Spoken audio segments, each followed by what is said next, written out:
Vous êtes-vous déjà arrêté pour penser que les 40 premières années de votre vie ne sont peut-être pas vraiment votre vie? Que tout ce que vous viviez jusqu'à présent était-ce juste une répétition? Carl Jung, l'un des plus grands penseurs du XXe siècle, a déclaré avec toutes les lettres « La vie commence vraiment à 40 ans. Jusque-là, vous faites simplement des recherches. Cela brise tout ce que nous apprenons dès le début. Parce que depuis que nous sommes jeunes, nous sommes bombardés de l'idée que le sommet de la vie est la jeunesse, que vous devez tout gagner tôt, réussir tôt, aimer tôt, produire tôt, trouver tôt. Mais que se passe-t-il si c'est un piège? Et si l'obsession de tout vivre au cours des 30 premières années est exactement la raison de tant de vide, tellement d'anxiété et de frustration? Pensez-moi, dans les premières années, nous apprenons simplement à s'adapter, pour plaire, pour répéter les comportements, répondre à ce qu'ils attendent de nous. Nous avons construit une vie en fonction de ce que les autres appellent le succès. Et nous nous arrêtons rarement pour nous demander si cela a vraiment à voir avec nous. Accumulons les titres, les relations, les objets, les abonnés, mais nous retrouvons-nous dans ce processus? C'est là que la provocation de Jung entre en jeu.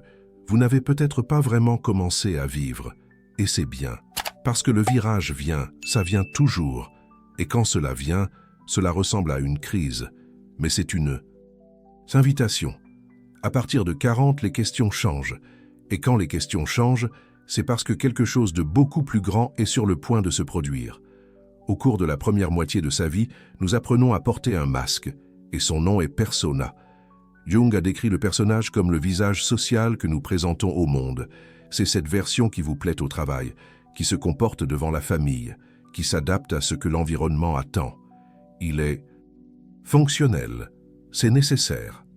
Mais c'est un mensonge, parce que derrière le personnage, il y a des désirs réprimés, des impulsions étouffées, des talents ignorés et même des douleurs que vous ne savez même pas qui portent.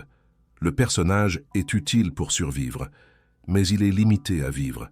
Combien de fois avez-vous dit oui voulant dire non? Combien de fois êtes-vous resté silencieux pour ne pas décevoir?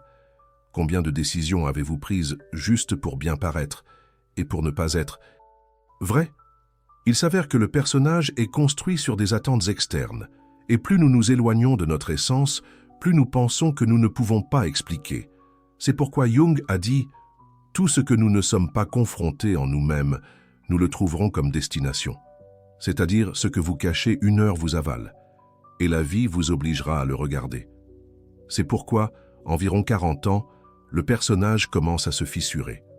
Ce qui fonctionnait auparavant, arrêtez de travailler. Ce qui semblait bien commence à paraître faux. Vous vous rendez compte que vous vivez une vie qui n'est pas la vôtre, et cela commence pour la première fois à chercher qui vous êtes vraiment. Jung a déclaré que « illuminer son ombre est l'œuvre la plus difficile et la plus essentielle de la vie. L'ombre n'est pas du mal elle-même, mais tout ce que vous avez nié, rejeté ou réprimé. Ce sont leurs faiblesses, leurs traumatismes, leurs désirs non confessés, leur colère, leur envie, leur peur, mais aussi leur pouvoir oublié, leur créativité réprimée, leur audace qui a été étouffée. Tout ce qui ne correspondait pas au personnage s'est retrouvé dans l'ombre. Et pourquoi est-ce important? Parce que ce que vous ne reconnaissez pas en vous-même commence à vous contrôler. Avez-vous remarqué que certaines situations vous font réagir exagérément? Quel type de personne vous irrite ou éveille l'envie sans raison apparente? C'est l'ombre qui se projette dans l'autre. Ce que vous vous cachez en vous commence à voir et à le détester chez les autres. C'est pourquoi la seconde moitié de la vie, selon Jung, est le moment de regarder à l'intérieur.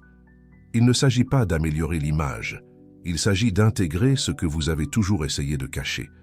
Ce n'est qu'alors que vous n'êtes plus contrôlé par des impulsions inconscientes et commencez à vivre consciemment. Vous ne devenez pas parfait, vous devenez entier. Jung croyait que le véritable but de la vie n'était pas de s'adapter, mais de devenir entier. Et ce processus qu'il a appelé l'individuation. Alors que dans la jeunesse, nous recherchons l'appartenance et la reconnaissance sociale, à maturité, il y a un autre désir, vivre en harmonie avec qui nous sommes vraiment.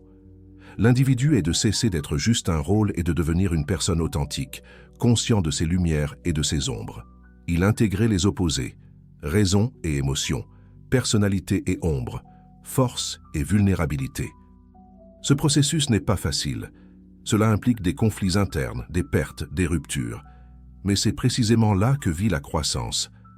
L'individu n'est pas isolé du monde, mais trouver un moyen d'être dedans sans se trahir. Il est à découvrir que vous pouvez changer votre chemin sans être perdu. Cela peut abandonner les anciens idéaux sans échouer. C'est peut-être vous, même si cela contredit toutes les attentes. C'est le travail de la seconde moitié de la vie. Abandonner les masques et trouver sa vérité. En milieu de vie, quelque chose que nous évitons dans notre jeunesse commence à émerger. L'ombre. Jung définit l'ombre comme le côté caché de notre personnalité. Ce sont les désirs réprimés, les émotions indésirables, les traits qui ne correspondent pas à l'image de qui nous devrions être.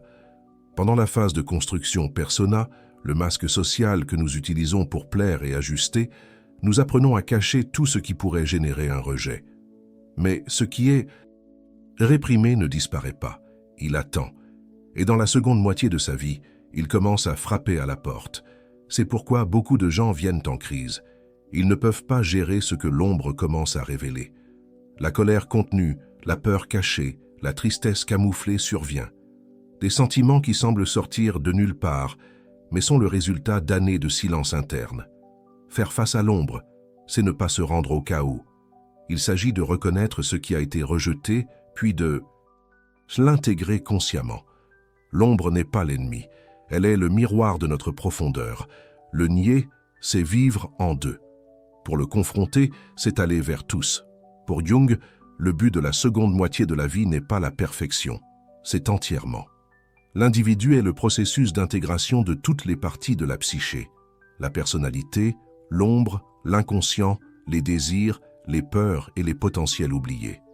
Il ne parvient pas à vivre selon les scripts externes et à vivre dans l'alignement avec sa propre vérité intérieure.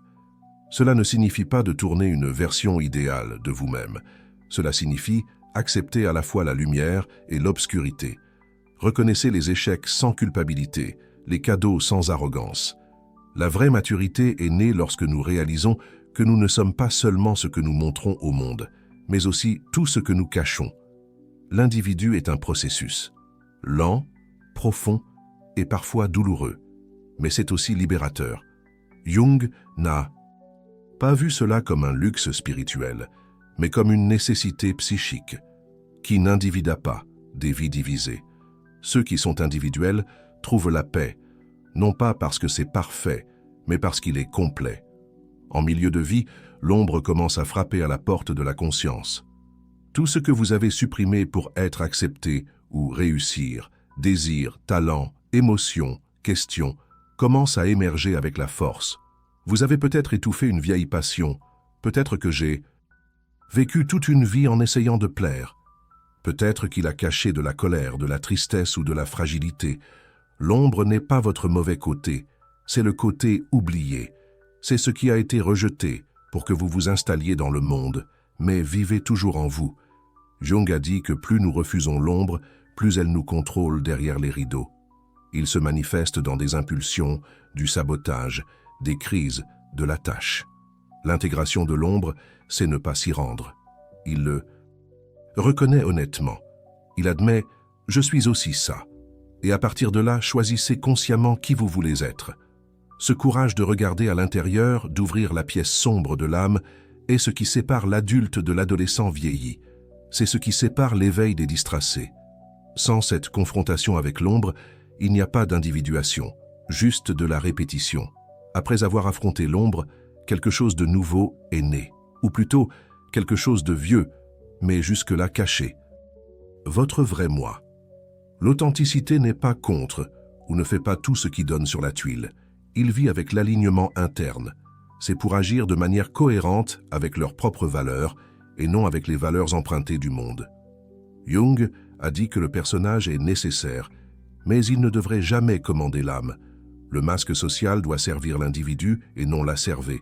En milieu de vie, cet appel à l'authenticité s'intensifie. Vous commencez à réaliser à quel point vous avez moulé pour s'adapter et combien cela vous coûte. C'est à ce moment que vous commencez à abandonner les vêtements qui ne servent plus, modèles, rôles, relations, rêves des autres, et sur place quelque chose de plus silencieux, mais plus vrai. Vous ne cherchez plus à être accepté, vous cherchez à être réel. Cette phase n'est pas facile. Être authentique dans un monde qui vit aux apparences nécessite du courage. Mais c'est là que la vie n'est plus une mise en scène et devient de l'expérience. Jung pensait que la seconde moitié de la vie n'est pas seulement une continuation du premier. Il a un but complètement différent. Alors que les jeunes se concentrent sur la conquête du monde extérieur, la maturité est un appel à plonger dans le monde intérieur. C'est quand l'esprit commence à chuchoter, lorsque les anciens idéaux de succès et de reconnaissance ne suffisent plus. Lorsque le vide facture le sens, pas le statut. Voici l'individuation spirituelle, pas au sens religieux, traditionnel, mais comme une intégration plus profonde avec quelque chose de plus grand. Un sentiment d'unité avec la vie, avec le temps, avec sa propre âme. C'est à ce moment que vous arrêtez de courir et commencez à marcher, arrêtez de prouver et commencez à vivre. Jung l'a appelé pour devenir qui vous êtes. Un voyage de reconnexion avec la totalité de l'être. Ceci est l'invitation de la seconde moitié de la vie. Ne plus être, mais soyez entier. La vie commence vraiment lorsque vous décidez d'arrêter de vivre sur le pilote automatique, lorsque vous arrêtez de suivre ce que vous attendez de vous, et cela commence à suivre ce que vous êtes vraiment. Peu importe si vous avez 40, 50 ou 60 ans. Pendant que vous respirez, il est encore temps de recommencer. Il est temps de trouver. Jung nous rappelle, s'accepter est la chose la plus difficile, mais aussi la plus libératrice. Et peut-être, seulement peut-être, c'est le vrai sens de la vie, devenir entier. Si cette vidéo avait du sens pour vous, partagez-la avec quelqu'un qui a besoin de ce rappel. Commentez ici. Vous sentez-vous que vous vivez qui vous êtes vraiment? Ou cherchez-vous vous-même? Laissez le même, abonnez-vous à la chaîne et activez la cloche, car ici, nous continuons de plonger profondément dans les grands problèmes de l'âme. Nous nous voyons dans la vidéo suivante. Et jusque-là, rencontrez à nouveau.